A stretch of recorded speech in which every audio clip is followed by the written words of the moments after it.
I'm Ryan Urbanowitz, and this is part 1 of Machine Learning Essentials for Biomedical Data Science. In this video, we'll first present an introduction to this video series, and then get into the basic terminology and concepts behind machine learning. First off, who could benefit from watching these videos? This content was developed for those with little to no experience with either machine learning, data science, or computer coding. In fact, you're only going to see a few lines of code throughout.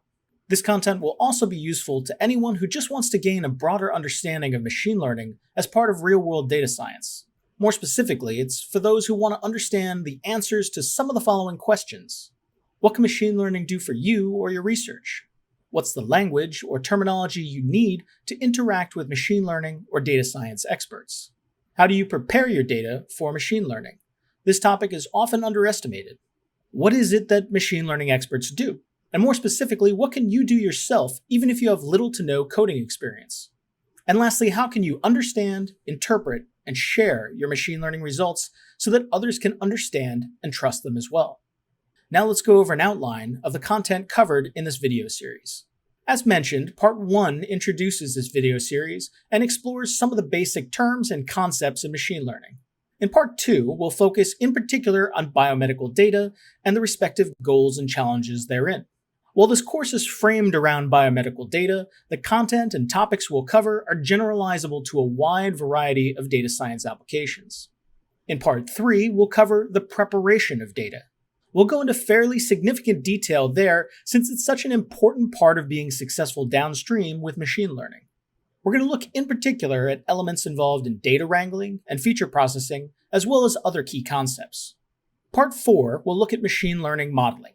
This will include how to select an algorithm or algorithms, how you go about modeling itself, and how you evaluate your model once it's been trained. The next 3 videos will take a closer look at machine learning algorithms themselves. Part 5 will look at tree-based algorithms like decision trees, random forests, and gradient boosting. Part 6 will look at the basics of neural network algorithms, including a little bit on deep learning. And Part 7 will cover rule-based algorithms. These methods are less well known than other machine learning approaches, but I think they have some really unique advantages and are worth considering as part of your machine learning toolkit. In Part 8, we'll cover post-analysis, or what you can do after you've trained your models. It's worth noting that in some of these earlier videos, I'll be pointing out some key machine learning pitfalls paired with suggested solutions. And in Part 9, we'll explore other machine learning pitfalls and solutions that didn't come up along the way.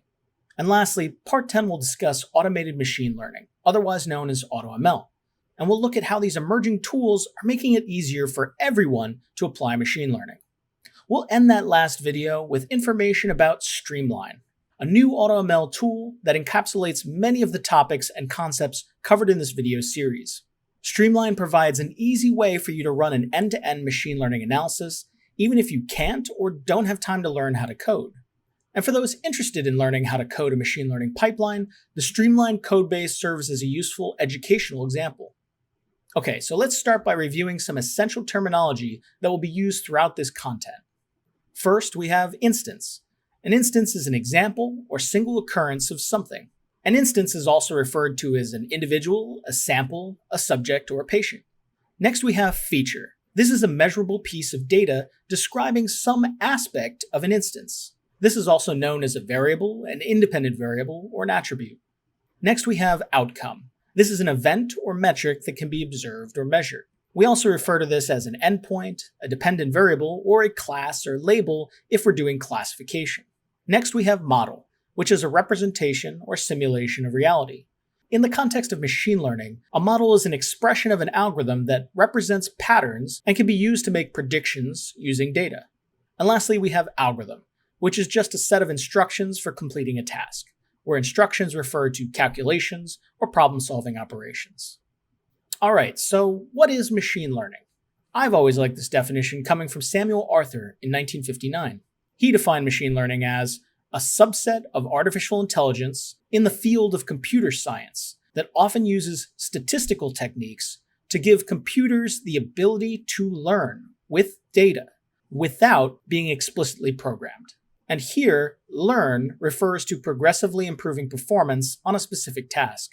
In a nutshell, the main thing that separates machine learning from other artificial intelligence is that a computer is learning from data in some way, rather than the behavior or decision-making of a computer having been pre-programmed by a human being. So why choose to use machine learning? Well, typically, machine learning is used when we want to make decisions that are automated, that have some performance beyond human capabilities, that make decisions at greater speed, and can make those decisions without human bias, assuming that bias is absent from the data itself, and decision-making that can adapt to new data. Machine learning is also particularly well suited to handle big data, in other words, very large numbers of features and/or instances, or complex data, where you have underlying patterns that involve many features with subtle, interacting, and heterogeneous relationships between them. And why now? Why is this a good time to consider using machine learning? Well, first off, you're probably already aware that we live in a world flooded by available data. We also now have increasing computational power and availability. For example, access to cloud computing. For decades now, we've also seen ongoing progress in available algorithms and theory. And there's now increased support and resources through collaboration with industry. Alright, so let's step back and try to summarize the big picture goal of machine learning. In the broadest sense, machine learning is about discovering patterns or associations within data. And further, we want to represent patterns as useful generalizations, for example, models. The process of generalization involves looking at specific examples and simplifying them to some best fit idea. For example, let's say we have this set of specific cartoon trees, and we want to generalize them in some way to come up with a model of what it is to be a tree.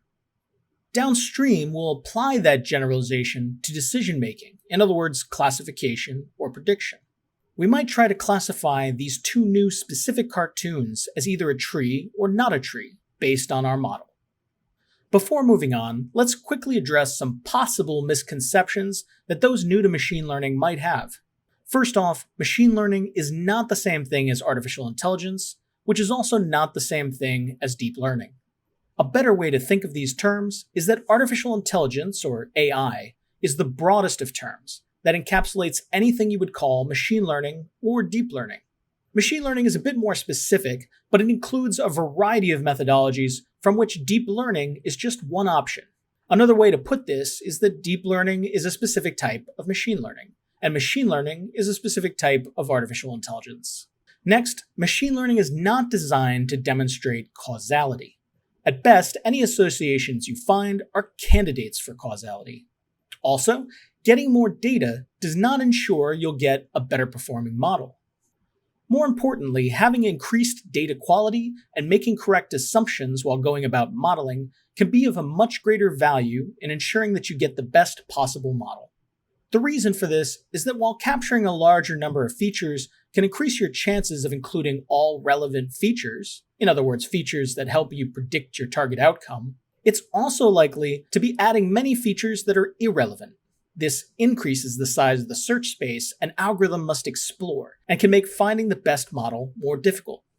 Additionally, while having a larger number of instances is usually equated with having greater power in a study, this can also increase the heterogeneity or variability of your data, which might require either data stratification or a more complex model to detect. And lastly, machine learning is not a silver bullet that can be used to solve any problem. Part of the process is deciding whether machine learning is appropriate for a given task. In the context where you hear the term machine learning, you often hear a number of other terms describing related fields.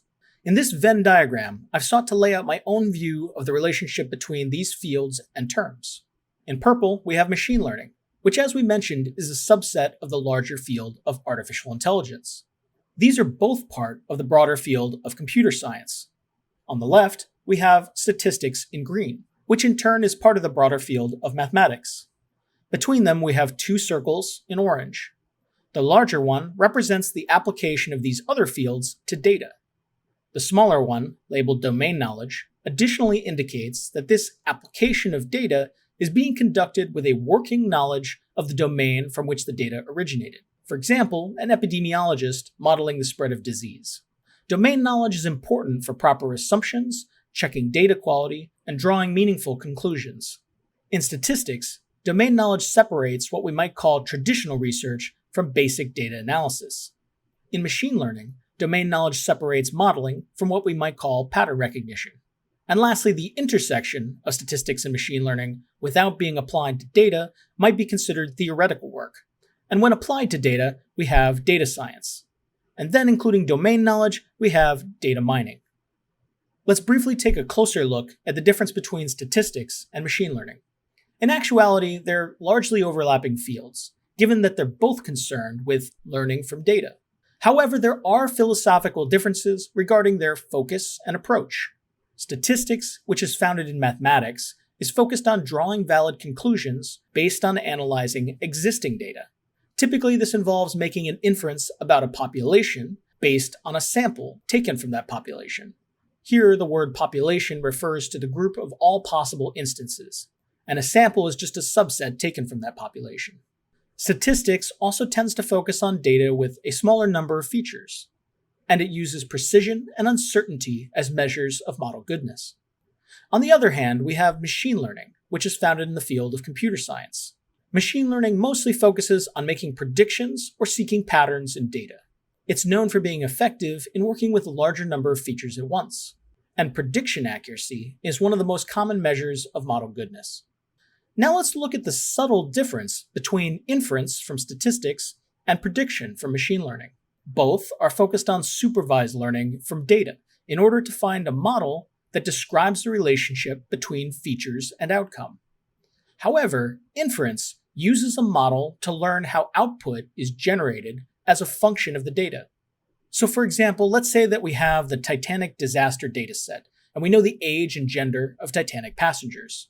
With inference, the goal would be to find the effect of features on survival outcome. So here we might use something like logistic regression to infer the effect each feature had on survival. Alternatively, prediction uses a model to predict outcomes for new data points.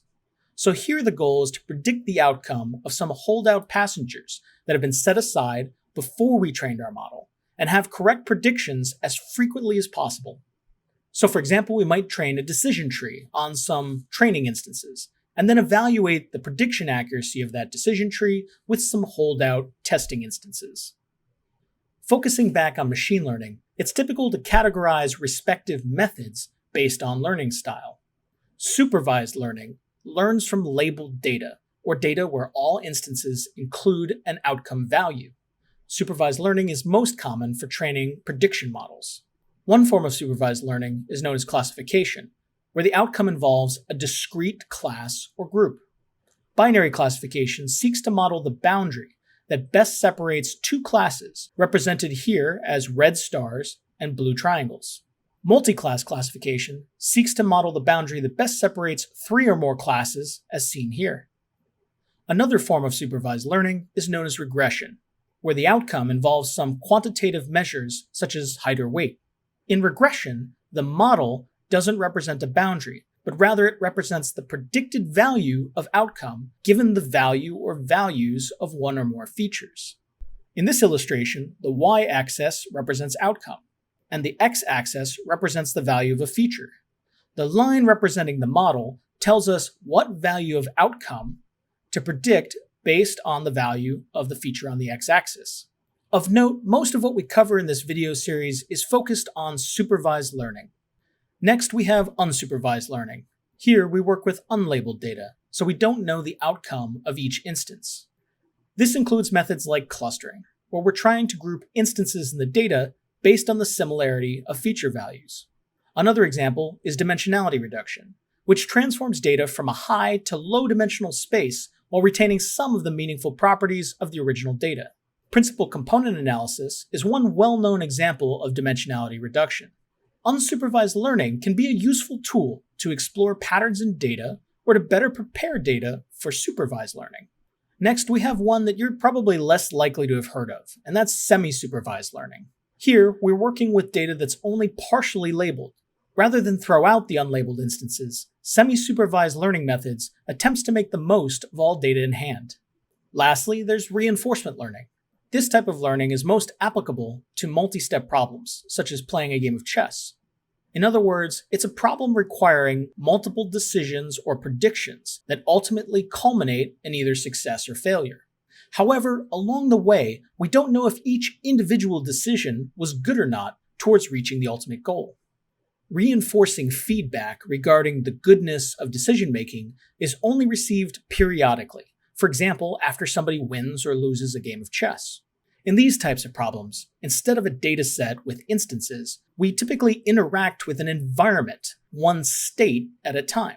You can think of state as being the current position of all chess pieces on a board, and the prediction being the next piece move, given the current board state. When you hear the term machine learning, you should be aware that it's a general term for a variety of algorithms. These cartoons illustrate different families of machine learning algorithms. It's important to be aware of the variety of algorithms available, each having its own unique strengths and weaknesses. These algorithms can differ by how they represent knowledge, how they search a problem space, how they learn, and by the assumptions they make either implicitly or explicitly. Also, it's worth noting that beyond the algorithm type, any algorithm might end up being implemented in somewhat different ways, with different options, assumptions, and efficiencies. One of the biggest differences between machine learning algorithms is how knowledge is represented in the model. Let's take a look at a few examples. Here is a linear regression model. Notice that it's represented as a standard mathematical function, including a dependent variable, independent variables, and coefficients. Differently, we can have something like a decision tree, where the model includes a hierarchy of decision nodes and branches. With support vector machines, the model is a hyperplane that seeks to best separate instances by class, and it does this by trying to maximize the margin between them. Then we have neural networks, with a model represented by nodes and edges making up a network. On the left, input nodes take in feature values. These are transformed and passed to other nodes along edges, ultimately leading to one or more output nodes, where a prediction is made. Our last example is a rule-based algorithm, where the model is represented by a set of conditional if-then rules, working together to make predictions as an ensemble. This, of course, isn't a comprehensive list, but it's useful to be aware that algorithm models can represent knowledge differently. One of the things this impacts the most is the interpretability or comprehensibility of a model in terms of how or why it has made a specific prediction or decision. To better illustrate how different machine learning algorithms try to solve different problems, we're going to look at some illustrations of decision boundaries. First, let's say that we have 3 datasets with just 2 important features each, represented by the values on the x and y axis. For each, the task is binary classification, or distinguishing data points labeled blue from red. The bottom dataset has what looks to be a mostly linear separation, with blue on the left and red on the right. The middle dataset has mostly blue instances in the middle and red on the outside. And lastly, the top dataset has what appears to be a yin-yang pattern separating the 2 classes. Let's take a look at how this set of 7 machine learning modeling algorithms modeled decision boundaries in each dataset to predict either class blue or class red. Applied to the first dataset, these algorithm models yield the following decision boundaries. In each, the darker the blue or red, the higher the probability, based on the model, that an instance found in that part of the problem space would be one class or the other. Any instance that falls within a blue area would be predicted as class blue, and vice versa. In the bottom right of each plot, we can see the respective testing accuracy achieved by each algorithm. On this first dataset, which includes modeling a fairly simple linear separation between classes, all algorithms perform similarly well. However, you can see the variety of how these different algorithms make decisions based on differences in both the shape and class probability gradient of their respective decision boundaries. For example, linear support vector machine has a distinctly linear boundary with a broad and consistent gradient of class probabilities. Differently, the random forest yields nonlinear and somewhat blocky and sporadic looking boundaries and class probabilities. In the second dataset, we can see how the algorithms try to tackle this distinctly nonlinear pattern of concentric circles. The first thing to notice is that our linear support vector machine, which assumes a linear model, is not doing well on this problem at all. However, other algorithms that have a more flexible model representation are better able to tackle this problem. In this particular case, Nearest neighbors yielded the highest testing accuracy. Now looking at the third dataset, we see another example of algorithms dealing with nonlinearity.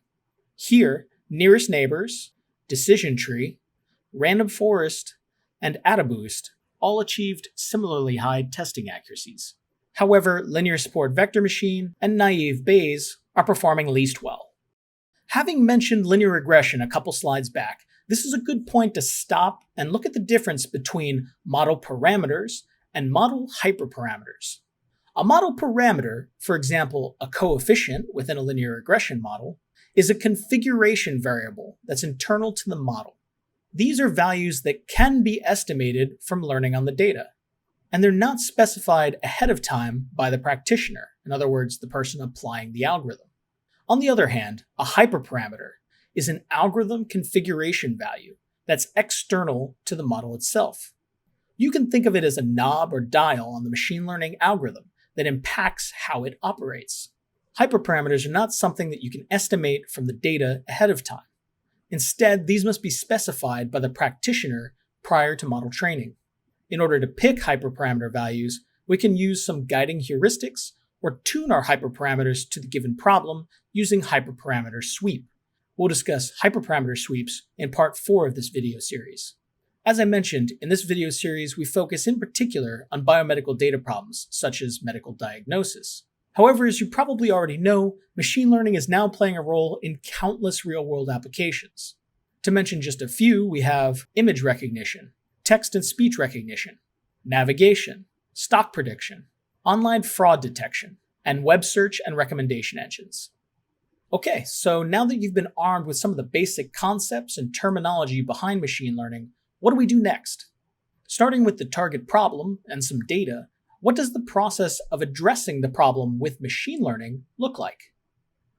If you're picturing something like this, I'm sorry to say that things don't quite work that way yet, at least not if you want to generate high-quality results and conclusions. Cutting-edge tools like automated machine learning, which we'll cover in part 10, can get you pretty close to the experience illustrated here.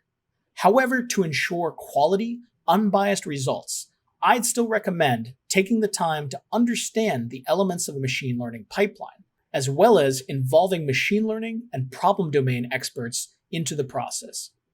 Overall, I would argue that the most important global best practice is having knowledgeable and skeptical human beings kept in the loop. We'll end this video by going over the common elements of a data science pipeline with machine learning. Any data science pipeline should start with defining a target problem. Next, we need to collect our data. Then we have our data preparation phase. Admittedly, data preparation is not very exciting and can be very difficult and tedious work, but it's extremely important for downstream success. After data preparation, we move on to modeling, where the magic happens. After we have our models, we move on to the post-analysis, which hopefully leads us to some useful and actionable knowledge.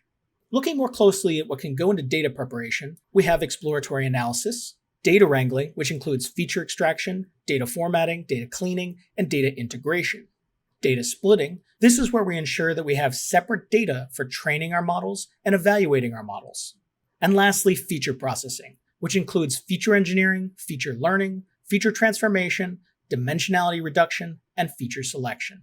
Looking more closely at what goes into modeling, we have algorithm selection, hyperparameter optimization, model training, model evaluation, and feature importance estimation. And lastly, looking more closely at post-analysis, we have generating summary statistics, conducting statistical significance analysis, generating visualizations of our results or models, interpreting or explaining our results or models, and replication, which is the gold standard of science. Parts 3 through 8 of this video series will take a much closer look at each of the items presented in the schematic. Thanks for joining me for part 1 of Machine Learning Essentials for Biomedical Data Science. In the next video, we're going to cover biomedical data, goals, and challenges.